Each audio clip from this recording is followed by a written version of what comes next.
ఇదేంటిది engine oil top up cap open చేసి bottle తో డీజిల్ పంపేస్తాను అనుకుంటున్నారా? అవునండి, మన బండికి అయితే ఫ్లషింగ్ చేస్తున్నాను అనమాట. మన అపాచీ RT 200 అనేది ఆల్మోస్ట్ 2 years పాటు పక్కన పెట్టడం జరిగింది. ఈవెన్ కనీసం స్టార్ట్ కూడా చేయలేదన్నమాట బండి. సో ఇంజిన్ ఆయిల్ అనేది అలాగే కిందకు వచ్చేసి బాగా మడ్డిలాగా అయితే తయారైంది. ఎందుకైనా మంచిది, ఇది మొత్తం సర్క్యులేట్ అయ్యేటప్పుడు ఇబ్బంది పడదు కదా ఉద్దేశంతో నేనేం చేశానంటే ఇంజిన్ ఫ్లష్ చేసి కొత్త ఇంజిన్ వేద్దామని చెప్పేసి అయితే ప్లాన్ చేశాను. ఇంజిన్ ఫ్లష్ చేసేప్పుడు ఏంటంటే ఇంజిన్ ఆయిల్ డ్రైన్ చేయకుండానే అందులో ఏ ఇంజిన్ ఆయిల్ అయితే ఉందో అది అలా వదిలేసి టాప్ అప్ క్యాప్ ఓపెన్ చేసి జస్ట్ ఒక 200 ml గానీ 150 ml గానీ డీజిల్ పోస్తాను. ఇలా డీజిల్ ఇంజిన్ ఆయిల్ లో కలిపేసిన తర్వాత ఇంజిన్ స్టార్ట్ చేసి ఒక 4 to 5 minutes అలా ఐడ్లింగ్ లో వదిలేస్తానండి. ఫుల్ థ్రాటిల్ అయితే ఇవ్వనండి.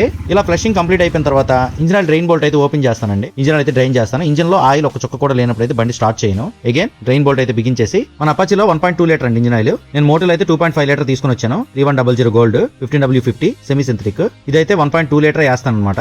ఇంజిన్ ఆయిల్ వేసే ముందు ఇంజిన్ ఆయిల్ ఫిల్టర్ కూడా తీసుకుని వచ్చానండి. అది కూడా మార్చేస్తాను. ఇంజిన్ ఆయిల్ ఫిల్టర్ ఓపెన్ చేయాలంటే ఈ 3 బోల్ట్లు అయితే ఓపెన్ చేయాలన్నమాట. 8 mm. ఈ క్యాప్ ఓపెన్ చేసిన తర్వాత ఓరింగ్ స్ప్రింగ్ ఉంటుంది, చూసుకోండి జాగ్రత్తగా. ఇలా ఫిల్టర్ కూడా బయటకి తీసి ఆ ఏరియా మొత్తం నీట్ క్లీన్ చేసి కొత్త ఫిల్టర్ వేసి కప్ బిగించానండి. అంతే, engine oil top up cap లోంచి 1.2 లీటర్ ఇంజిన్ ఆయిల్ అయితే టాప్ అప్ చేస్తాను. ఆయిల్ కూలింగ్ ఫ్రేమ్ ఎలా క్లీన్ చేయాలంటే ఇంకో వీడియో అయితే చేసి పెడతాను మీకు. ఇలా ఇప్పుడైతే మంచి ఇంజిన్ ఆయిల్ మన బండిలో ఉంది. ఇలా ఎక్కువ కాలం పాటు బండి పక్కకు పెట్టేసినా లేదా ఇంజిన్ ఆయిల్ బాగా స్లడ్జ్ పెట్టేసింది, బాగా చికెన్ అయిపోయింది అనిపించినా ఇలా ఫ్లషింగ్ అయితే చేసుకోండి, ప్రాబ్లం అయితే లేదు. ఈ వీడియోలో టిప్స్ అన్ని కూడా ఫాలో అవ్వండి. ఈ వీడియో నచ్చిందంటే లైక్ చేయండి. Thank you.